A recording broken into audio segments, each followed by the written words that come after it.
Reality, captured in user-friendly symbols and processed for understanding.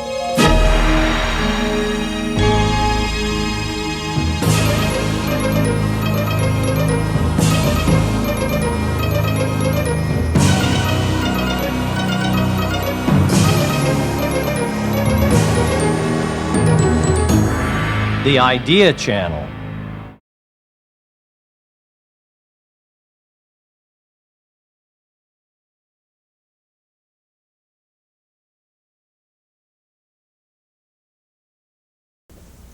Let's turn to the question of putting the president's chosen option into effect and mandating the work that had to be done throughout the executive branch, military and civil authorities, from the time the decision was made to start with the quarantine option. You got some points there, Bob? Yes, I think the implementation or the monitoring of the implementation of the president's decision was a very important element of the action, because it wasn't initially clear to everyone what the decision was. Quarantine, normally thought to be synonymous with blockade. Blockade, what's a blockade?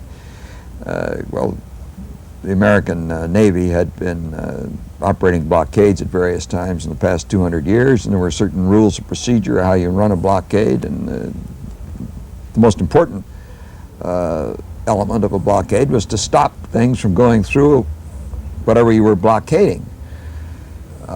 However, that wasn't the president's decision. The president's decision was, we wish to remove the offensive weapons from Cuba. We want to convey to Khrushchev a message that that is our single objective. It's a very narrow objective. We wish to apply the minimum pressure necessary to accomplish it. We don't wish to paint you in a corner. We don't wish to humiliate you. We particularly don't wish to escalate militarily any more than is absolutely essential to achieve that objective. Now, that's not what a blockade normally means. This wasn't called a blockade, I understand that. It was called a quarantine. But if you said, what are we doing to the average person in the Pentagon or in the executive branch? We're blockading Cuba. Well, we're not blockading Cuba in the way we had run blockades in the previous 200 years. That was not widely understood, and we had one hell of a time during the initial days in making clear that it wasn't a traditional blockade. Blockade is normally an act of war in international law, and that word quarantine was very carefully chosen in order to avoid the term of blockade by our legal advisors. And a very important part of the success, or the rationale for it, was that we got the OAS states unanimously to approve a quarantine on the grounds of self-defense, which did not make it an act of war. And that word was very advisedly chosen. Some precedent. I mean, it's a word that Roosevelt had used, you may recall. Yes, he'd used it there. Damn little precedent in terms of operations. But there was the word was used very advisedly, not just for political purposes, but to give international sanction to what we were doing. And we did have two different issues here. One is but now diplomatic, and the other is operational. Oh, well, the point is, we had thousands, literally thousands of people involved in implementing the president's decision to quarantine Cuba. And they all had to have orders. We had planes flying all over the world. We had ships at sea. We had officers in the war rooms issuing instructions. We had messages flowing back and forth. And everyone had to be perfectly clear in their mind there was a difference between quarantine and blockade, or between, I'll say, an act of war and a non-act of war, or between starting a war and not starting a war, or between going beyond the president's narrow purpose and not going beyond it. The president was really trying to write a letter in terms that Khrushchev would understand. He sent messages by cable, of course, but he felt those would be possibly misunderstood, and he was, in a sense, writing a letter through the application of the quarantine. Now, that's quite different than what the Navy had been doing for 200 years. And the difference, I think, can be expressed in another way in terms of who really was going to decide what. Very good. Because the fact that the president was designing a communication meant that he had to consider each evolving step in that process of communication from the point of view of what he was trying to do. And that's why we have talked about, we talked in Atlanta about the president being a desk officer, and I remarked down there that he had an assistant desk officer. And when you have a desk officer and an assistant desk officer, and they decide that they will decide what ships will do what, it's not entirely surprising if the successors of John Paul Jones are startled. Well, Mac uses the word John Paul Jones advisedly because this came up one night, and the assistant desk officer didn't leave the Pentagon, or just slept at the Pentagon every night for 10 or 11 nights because of the necessity of being certain that in this very peculiar situation, the president's wishes and desires and decisions were clearly understood by everyone. And I recall very clearly one night, I think it was the Wednesday night after the quarantine became effective. If I recall correctly, the quarantine became effective at 10 a.m. on a Wednesday morning. On Wednesday morning, yeah. And at that night, we were looking ahead to the potential events of the next 24 hours. And it was apparent that at least one Soviet ship would approach the so-called quarantine line during that period. And the question was, what should be done? And the answer from, I'll call it the traditionalists, or the answer according to tradition, was obvious. Stop it. But it wasn't as obvious that stopping it was the action that would be most consistent with the president's decision. And it wasn't at all clear exactly how it would be stopped or what would happen if it were stopped. As it turned out, it was a tanker, and when one explored the ways in which one could stop a tanker, one could think about talking to it, radioing to it, or sending up signal flags and stopping it that way. But then if it didn't stop, what does one do? And you can fire across its bow, and if it still doesn't stop, you think about what to do. And the next level of pressure is to actually fire into the rudder or other parts of the tanker, and the damn thing might well have exploded. And you get quite a different level of pressure on Khrushchev than the president perhaps wished to apply at that time. And the traditionalists, in effect, said, well, McNamara, you don't seem to understand that for 200 years since John Paul Jones, he must have heard of this story because those were the exact words used. You don't seem to understand that for 200 years since John Paul Jones, the Navy has operated blockades very successfully, and we know that can do the same thing here. But this was not a blockade to be run in the tradition of the 200 years. And therefore the actions had to be monitored, and were monitored very, very closely, both within the Pentagon and between the Pentagon and the National Security Council and the Office of the President. And I think, with hindsight, successfully. What actually happened in that case, as you know, is the tanker was allowed to proceed. Well, you know, there's the great story, the earlier great story of the planes lined up wingtip to wingtip in Florida. No, if I may interrupt you, the story was not quite that. The story was that we sent reconnaissance aircraft over Cuba, and they came back, and they showed pictures of the stupid damn Soviets and Cubans lining their planes up wingtip to wingtip. And we showed those to the president. The president said, well, I'm glad they're stupid. He said, by the way, he said, how are our planes lined up? He said, send reconnaissance planes over Florida. And my God, they were lined up the same way. Well, I'm sorry, I misstated it. That's the one I had in mind. Better story. It's hard to keep standard operating procedures from operating. Well, what do you think if this kind of monitoring had to go into a third week? I think it can continue indefinitely. What you have to have is purpose, intent, understanding. And That I think we had at the top. We had it at the presidential level. I hope we had it at my level. We had a chairman of the Joint Chiefs that was absolutely superb, the highest possible sense of integrity. I'm speaking of Max Taylor.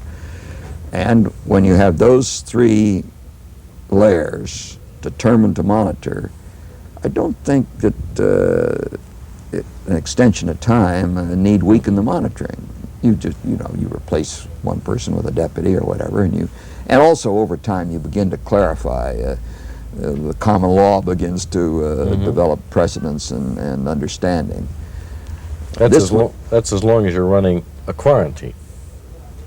Well, under whatever situation, what I'm really suggesting is I think that if it's very clear that the president is in control, is making decisions, and that was clear in this situation, and if it's very clear that the secretary is acting for him and with his full authority, and if you have a chairman of the Joint Chiefs who is strong, experienced, and absolutely determined to carry out the decisions and the desires and the thoughts of the president and the secretary, then I think this kind of monitoring can go on indefinitely, and you just get organized to ensure that it does. But let me ask a question that may sharpen your question, because I think it's certainly true about the quarantine, which is, after all, the use of naval power in a situation where we had commanding superiority, that once you find that your object is to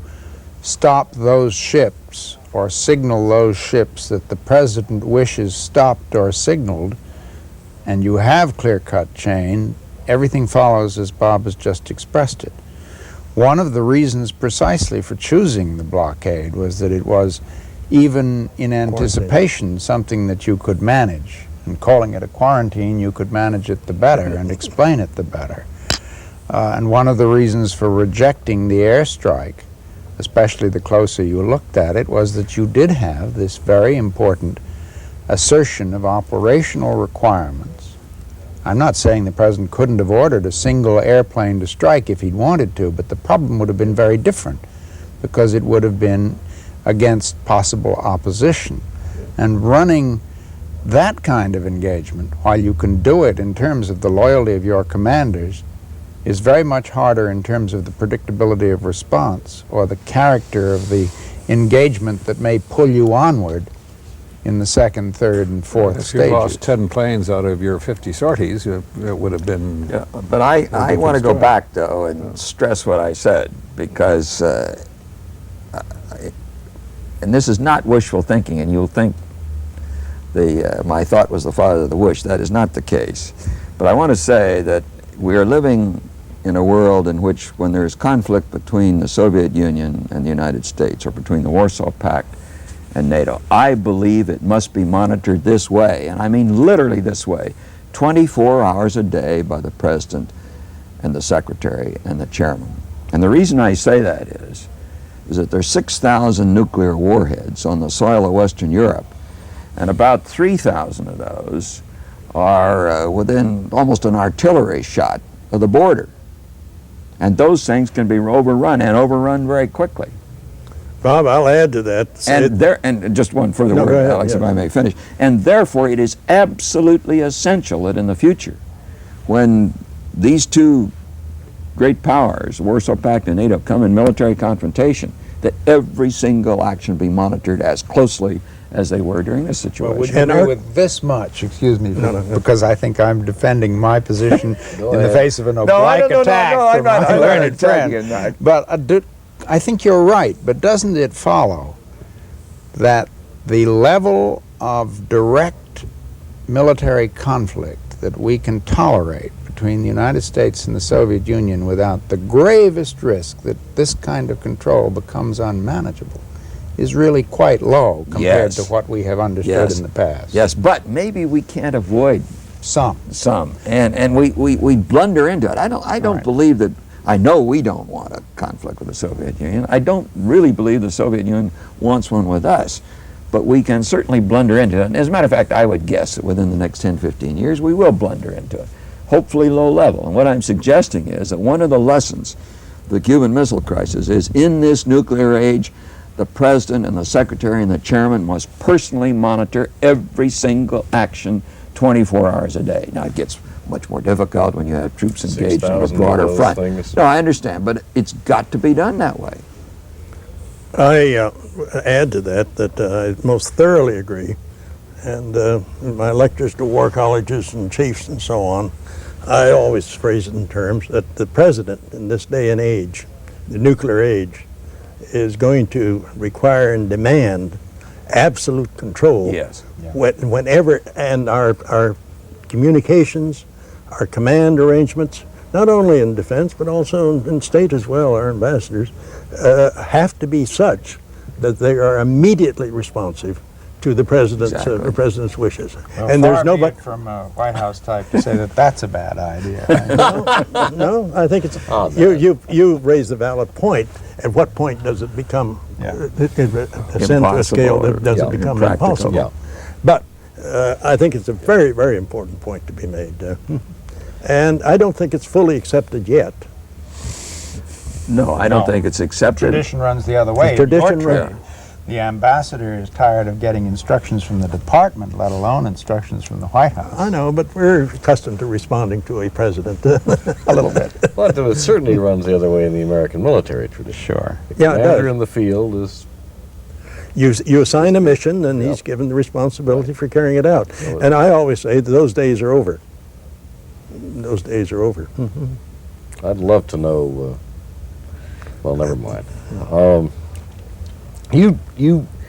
Another aspect Well, of if I might monitoring. interrupt your Yeah. thought there, I'd love to know whether the Soviets have the same view and are prepared and capable of doing it. And if they aren't, we ought to be talking to them about it. Because it takes two to hold down this level of risk in a nuclear age. I'm sorry I interrupted you, Dick, but That's for dead right. we ought to be discussing these kinds of subjects with them. This is another lesson from this conflict. Some people have said, well, nuclear weapons really didn't play a part in the Cuban Missile Crisis in the sense of we never intended to use them. That's certainly the case. But it's not true that they weren't on our minds. Yeah. And those of us who That's an important distinction. well, and it is an important distinction, and it relates to today because to the point we were Very talking much so. about, because those of us who were concerned about the Soviet reaction to airstrikes or invasion didn't believe that the Soviet political leaders, even in the face of a massive airstrike or an invasion, would authorize, or thought it unlikely, I should say, that the Soviet political leaders would authorize the launch of a nuclear weapon from the island of Cuba against the U.S. But we didn't know that they had the power to prevent it. Yeah. And in the face of a military strike by the Yeah. U.S. against Yeah. a missile site or an invasion, we couldn't be sure that the second lieutenant in command wouldn't, perhaps quite properly in his mind, feel that it was his responsibility Yeah. to launch the nuclear weapon before it was destroyed. Well, they must have some comparable worries. Well, this explains why we all got 10 years older in 2 weeks. But what it also emphasizes, I think, is that we ought to have more certainty about what their Very much controls so. are, and Very they ought to much have so. more certainty about what ours are. And we both ought to think more about how to minimize the risk of these weapons. The weapons aren't going to be destroyed so quickly that we won't have opportunity to use them if we wish to. God forbid we would ever wish to. But what we must try to do is avoid using them before we wish to, or being pressured into using them when we would find it to our disadvantage to use them if we'd had more time or more certainty they could be protected. I'm intrigued by the thought, following up your thought, intrigued by the thought of having Soviets and Americans without operational responsibilities, and not to negotiate with each other, but having continuity within their governments and continuity within their departments. Sit down and discuss these matters such as this, including where are we going on this nuclear escalation, in as abstract a manner as you can get, but to exchange thoughts on it and get a dialogue going on it that's not dependent upon changes in our government, not dependent on Soviet changes in the Soviet government, but to get some dialogue going and try to develop some common doctrines and channels that could be used and applied in cases of emergency. I realize the difficulties on it, but I think that the stakes are so high. Realize the danger of not doing it. Yeah, that's it. Yeah, that's right. We've got to find some way of doing it. You need to underline, too, I think, the point that practice in communication really does enter in. That is to say that if you have this kind of thing going and you use it even for quite different things, Yes. and the president uses it, and the chairman uses it, and they get some sense of the way each other are as Yeah. communicating persons, then if you have this kind of danger, I don't say that it makes it easy, but it increases the chance that you will avoid some catastrophic misunderstanding. I most thoroughly agree. Well, of course, it was the exchange of personal letters in this case that made all Yeah, the but that was difference. between the two presidents. Yeah. And didn't have the wider context Wider you're talking context about. that I'm Both would help. talking about. Alex, you had wanted to bring up a question. I think we ought to insert it right here for a minute, and then go to the negotiations that took place, semi-negotiations that took place late in the second week of this crisis. It's another example of very good management. The effort made in the State Department to get simultaneous notification and diplomatic initiative started with all the OAS governments and with all our European allies all at once. I don't know whether the state has ever managed anything on that scale before or since, for that matter. No. But it was very effectively done. I don't think that we have. And I think that was the time that we had to do that. We were given 24 hours from Saturday midnight until Sunday midnight before the president's speech to send out personal messages from the president to some 15, 16 chiefs of state to brief our ambassadors. Put them in position, you mean, But- because they weren't delivered until the Monday, I think. Oh, no, they were not. This is a pre-position, getting all these things pre-positioned. We sent out some 450 messages in those 24 hours, containing presidential messages, containing the text of the president's speech, containing a resolution for the Security Council, instructions to our ambassadors, getting all our ambassadors in Latin America back to their posts, and having them poised to see the chief of state there as quickly as they could after the speech, to get their agreement to the OAS resolution, so that, and all the things that we also did in NATO, dispatching Dean Acheson to see de Gaulle. All of these things took a lot of time, even under the best of circumstances. And I feel that a part of the success of the Cuban operation from our standpoint was the fact that when this got surfaced, we had a solid phalanx in Latin America for the first time. We had a solid phalanx in Europe. We had every chief of every government, a non-communist government in the world, that had been briefed on this. And Khrushchev found himself faced with a solid wall of support, or support for the United States in general in this. And I think it had a great effect upon his decision to see that, or to throw in the towel and see that he had to respond to this. One of the things that we they had not done anything comparable at all. They had done no contingency planning. They had not lined up any support. And it became very, very evident. They didn't even have a line. They didn't have a line for several cases. And what I'm saying is, I think that this was a big factor in the success of the operation. I always point to it, of course, as being, to my mind, a model of the use of military power and diplomacy together to accomplish a major national objective, without ever being required to fire a shot.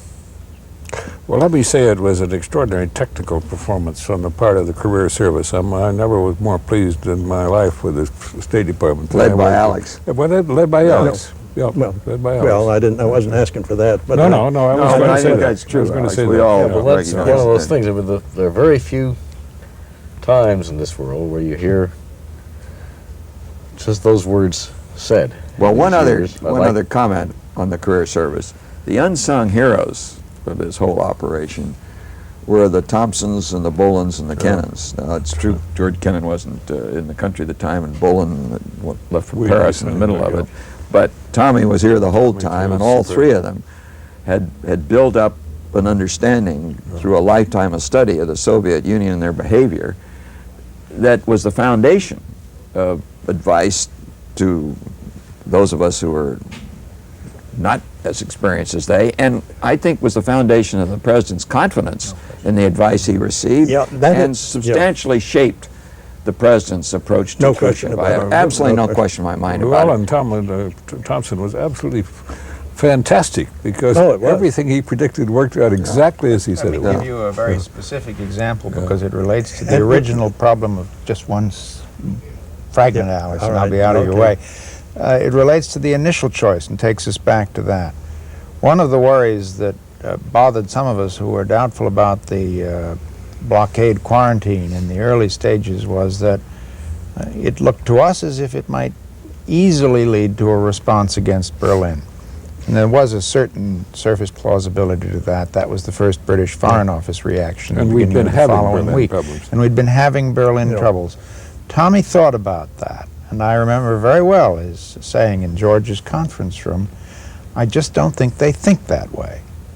They will not think that a reply to a naval action in the Caribbean should be a major assault on Western Europe and on all the other countries that would involve. And he was surely right. One other thing that he said at that time, which impressed me very much because it was rather a novel idea to me, when we were talking about the question of getting the OAS good point. approval and the UN and so on, he said this is terribly important because the Soviets are very legalistic. I recall that as Remember that? well, George. Yes. Exactly.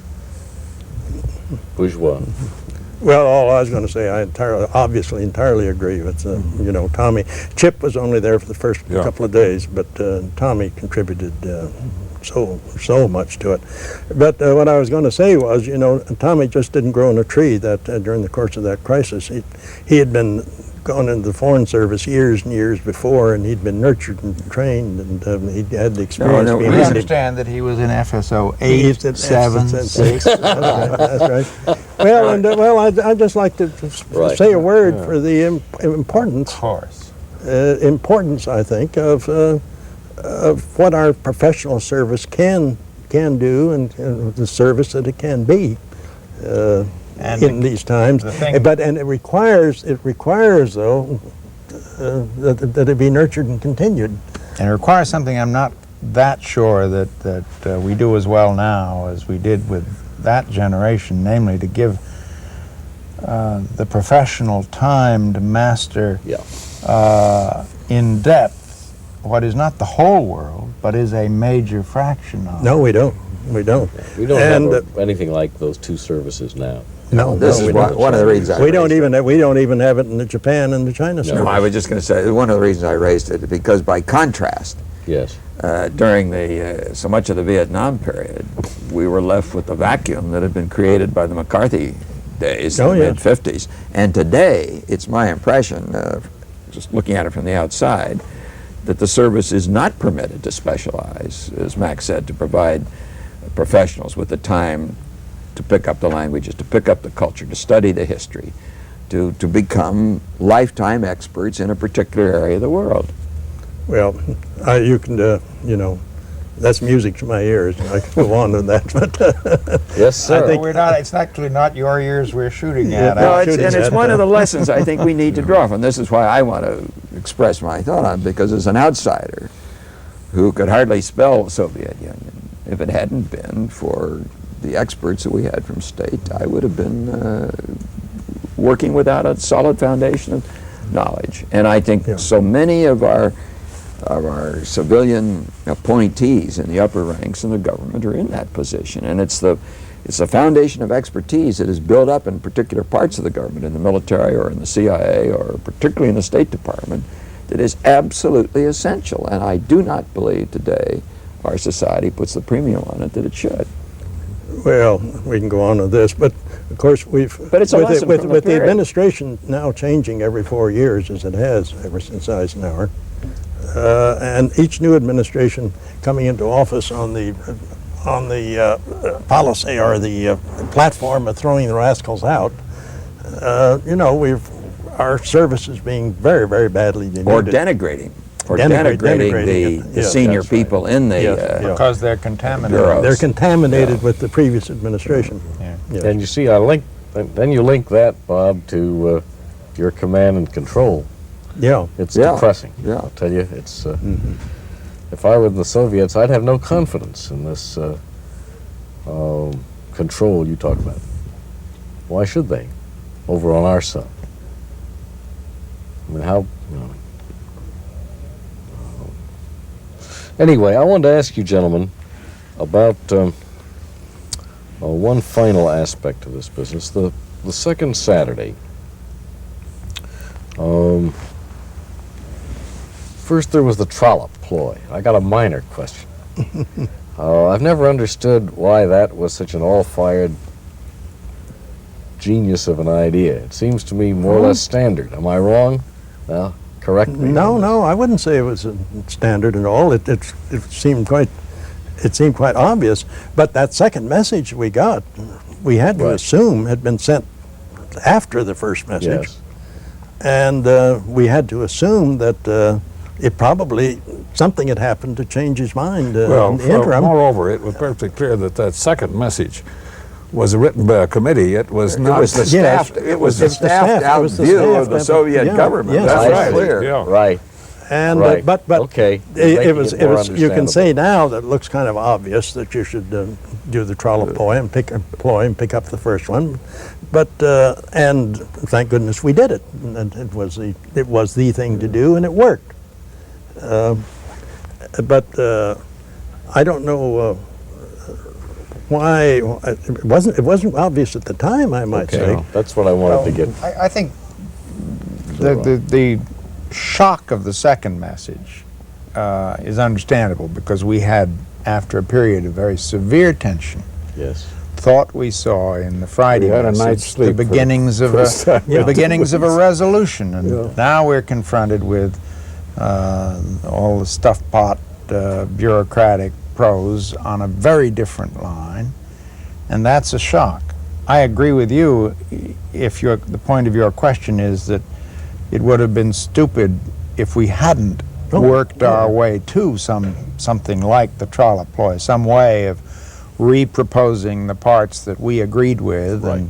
and not wasting too much time on frantic argument over the things we didn't agree with. That was good sense, but it was good sense produced initially by Bob Kennedy at a moment of great tension, and that's a major contribution. Absolutely, and I can recall leaving the White House after it had been decided which message to reply to, and after the reply had been drafted and approved by the president, and it was being sent out. It was a Saturday evening. I can remember the sunset. We left about the time the sun was setting in October, and I at least was so uncertain as to whether the Soviets would accept replying to the first instead of the second, or accept, in a sense, our acceptance of the formula of the first, that I wondered whether I'd ever see another Saturday sunset like that. I think Now, I that think may many sound of us- over dramatic, but no. I think that many was of us the way felt the I same was way. feeling at the time. Yeah. It was that serious a problem. That was Saturday night. That's right. No, I think many of us felt that. And that's because you were looking ahead to Tuesday or whatever day it was. to Exactly. have been. And then Exactly. Wednesday. Yeah. Exactly. So And escalation after the that after is next. that is Yeah. right. And the possible, Yeah. and it was a very tiny possibility, I understand, Dick, but the possible effect on our country of even one of those warheads, nuclear warheads. Well, Bob, being you launched and I against were us. walking through the Rose Garden the following morning when and the weather was most beautiful weather I could I ever recall remember. that. It was And glorious. I said, walking through the rose garden, this reminds me of a Georgia O'Keeffe painting of a rose coming up through an ox skull. And that was exactly the kind of... we hadn't had the look reply out. yet. That's right. No, Yes. we hadn't. Tell me one other thing. Paul Nitze was represented to me by a couple of his assistants on that night at that time, who received him when he got back to his office. He was your assistant secretary, who had a rather different view of a lot of these matters. As terribly depressed about the day, but for a quite different set of reasons. He worried about Robert Kennedy's mission to Dobrynin, and he was appalled at the notion of, as it's been told to me, of defusing the missiles in Turkey. Dick, I don't have that recollection. And Okay, well, that's why I'd like to get- Let me give you one reason Because it's been... why I think it's unlikely. All right. I don't have the recollection at all, and I think it's unlikely because, frankly, I don't believe Paul knew of the decision, which had been taken by that time, He had left... of removing the missiles from Turkey, because I didn't tell anybody. And there were only a handful of people, five or Let's be sure we're six. talking about the same thing. There was a defusing of missiles in Turkey, that is to say, rendering them incapable of firing without an authority, which And occurred during that week, did it I not? think Paul did react to that. Yes. But it wasn't that Saturday that they were Might have happened, that would have defused. happened earlier. Okay. That's It may have right. happened. So what No, happened on it this? happened late in the day. No, but what happened? No, but what happened on the Saturday I can tell you what was quite a different action, and I don't think Paul knew of it. In any event, I don't myself Okay. recall Right. the incident you're speaking of. Dick, on this, I'm quite sure Paul did not know about the quite separate question of readiness to remove the missiles from Right. Turkey. That's, This that's is- what I this- meant by the trip. That's what visit you to meant by Dobrynin. yeah. Yeah. in He regard, didn't know about that. I don't Okay. think so either, Dick. in regard to the course of action, I know it's been said that Paul was this quarantine, that Paul was not in support of this. All I can say is that Paul and I, Was Saturday morning that he ordered the missiles defused. Saturday morning. Paul and I drafted the scenario that set forth the program that was eventually followed. We worked very, very hard at this. I on the diplomatic side, and he on the military side. No, I think by the time And the he worked. decision, He worked most intimately on this, and most full support of it, insofar as my association with him was concerned. I think by the time the decision was made to move the blockade, and certainly after it was made, which would be, well, I mean, the quarantine. Certainly after it was made, which would include that Saturday, Paul was not pressing for We anything can't hurt you different. now, Alex. Okay. Well, I only raise it because for 20 years Well, people have gone around talking about Paul's views, and I thought since we hadn't been able to lure him into this for natural, understandable No, reasons, given his assignments. I normally sat next Oh. to him in the XComs and this, and we had a very close relationship, and I never felt that he was objecting when the decision was finally made. No. I think we all were on both sides of the question throughout that week, and we all gradually I think came, you as ma- we said. One should make an underline to this point that whatever the differences of opinion and arguments and preferences had been in the period leading up to the decision, I don't think there was any question. There wasn't a single member of XCOM who didn't track with each decision as the president made it all That's the way right. along, which isn't That's to right. say that No. a particular No. officer may not have been discouraged by the tenor of discussion on a particular day. That's quite possible.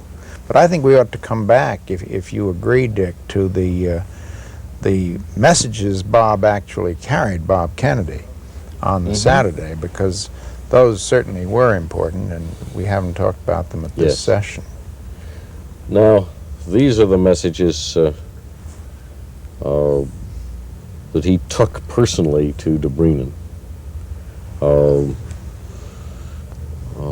making clear, as I understand it, that there would be no trade of Turkish missiles for Cuban missiles, but that we understood the Turkish missiles to be obsolescent, the missiles in Turkey and Italy to be obsolescent.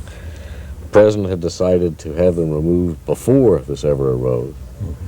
And in the normal course, they would be removed soon after, but that if that was ever represented as a trade, well, it was unacceptable. Have I got it about right? Well, that's my understanding of what the president decided.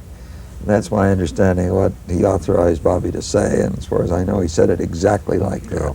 And I must, one further point. He was instructed to make clear that if the Soviets ever discussed this, we would deny it.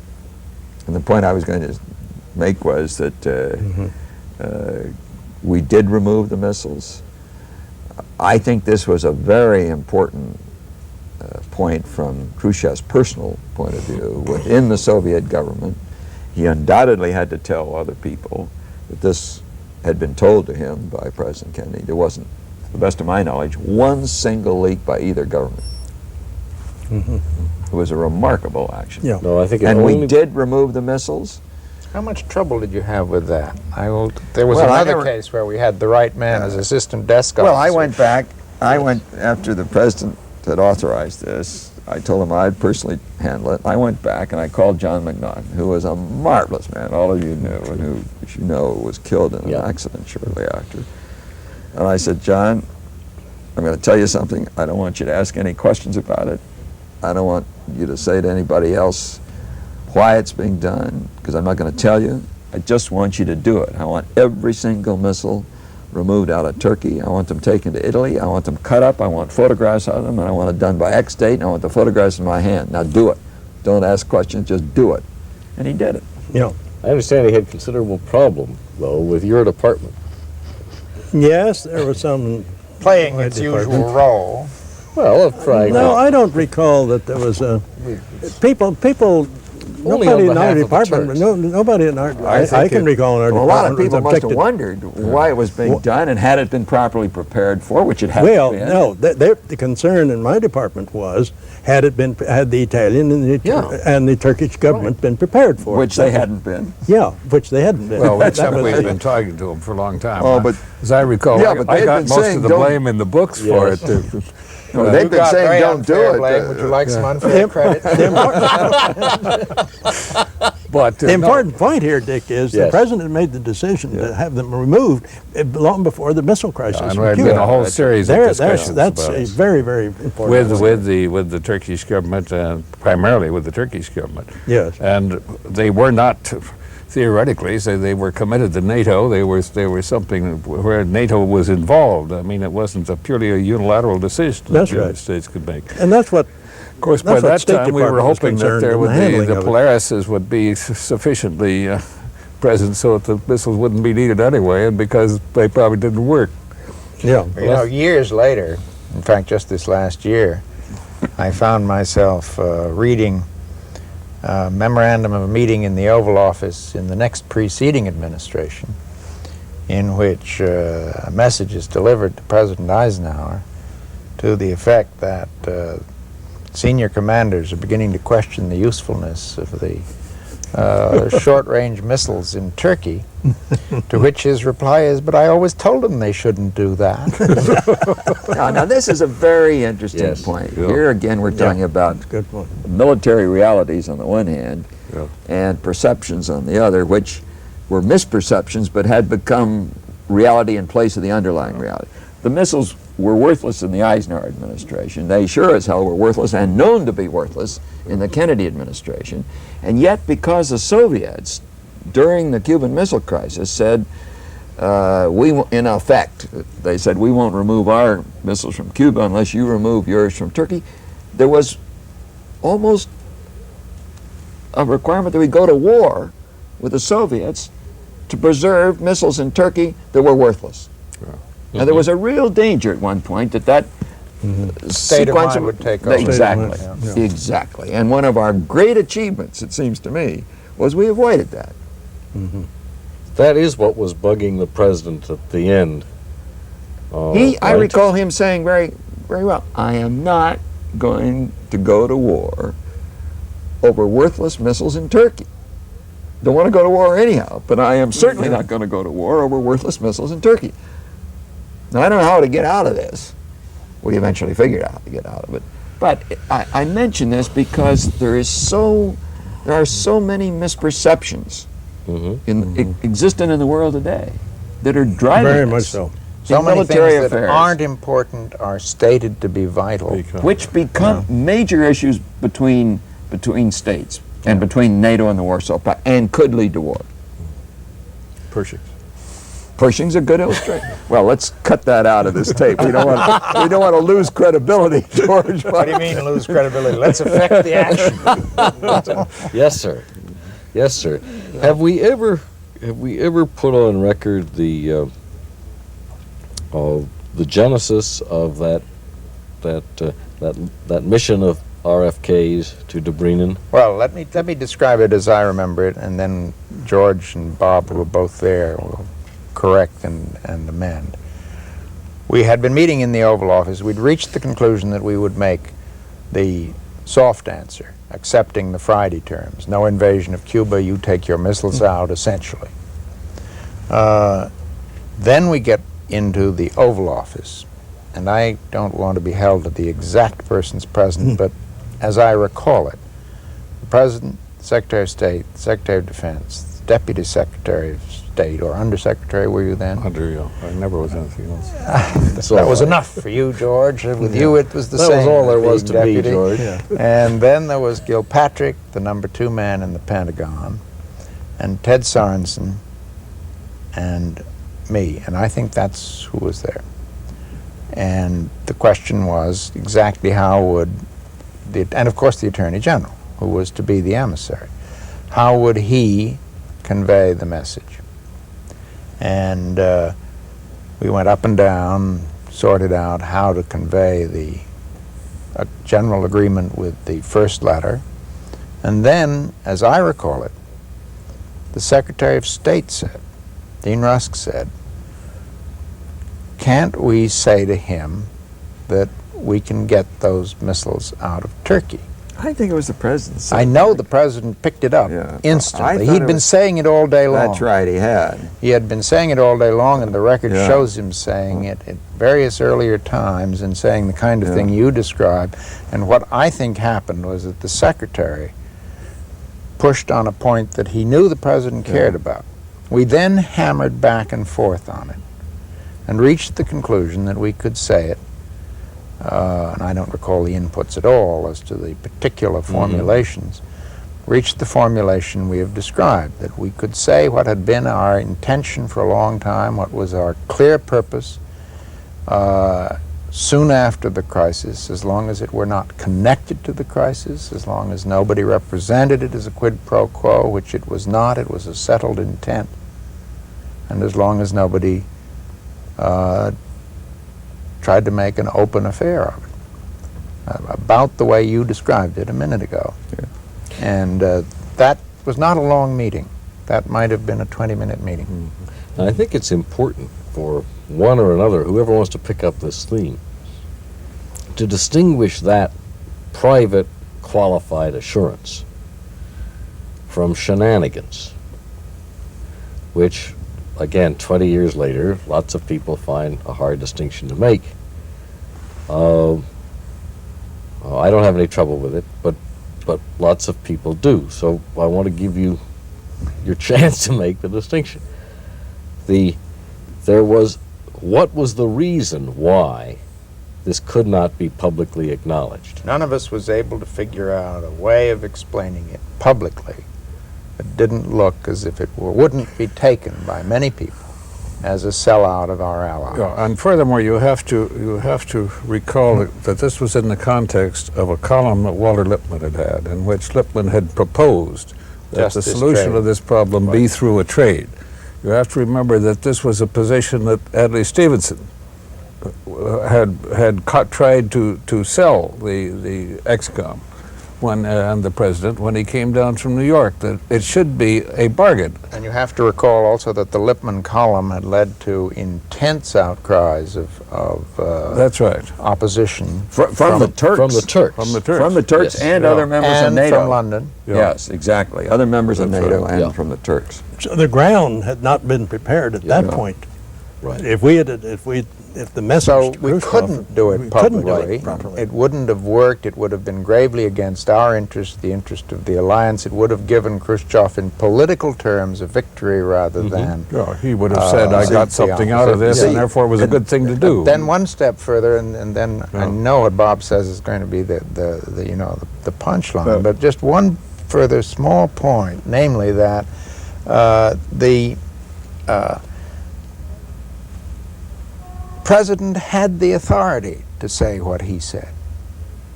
He wasn't saying, I'll go to the Congress. He wasn't saying, as another president said in another context, I'll support you if they violate the truce. He was saying, I, as president, assure you that these missiles will be gone. He was talking about something he had the authority to do and could execute. Mm-hmm.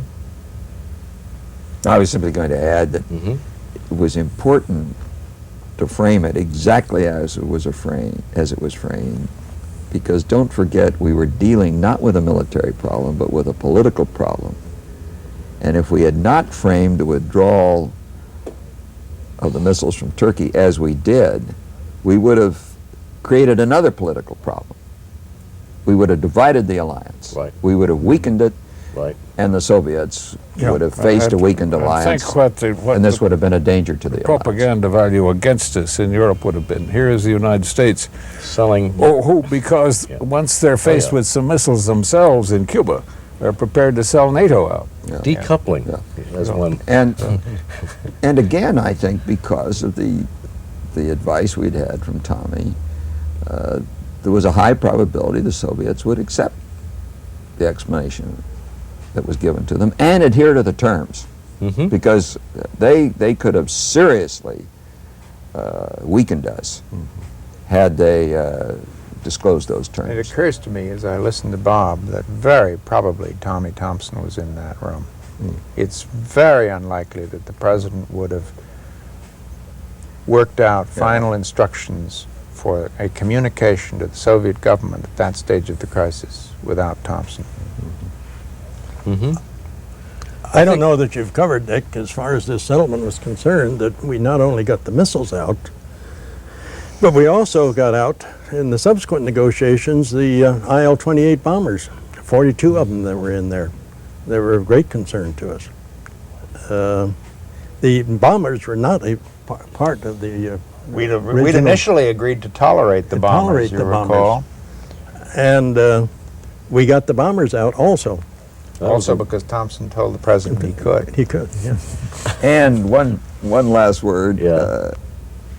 to attempt to recreate the environment of the time.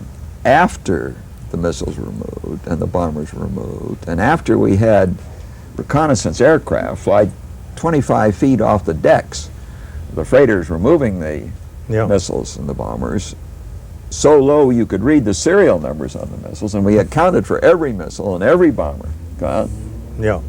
It was still widely believed in the country that we'd been defeated, the Soviets had not taken them out. And you may remember there was therefore a live television program that went on for an hour and a half while John Hughes, who was the intelligence expert in the Defense Intelligence Agency, presented the pictures and presented the argument, and we then answered questions from the press to try to allay the fears of important parts of the U.S. public and the Congress that we'd been defeated, that the Soviets had not Yeah. done what they said they would do.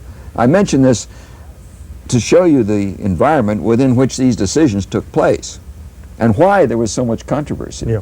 over what alternative should be followed.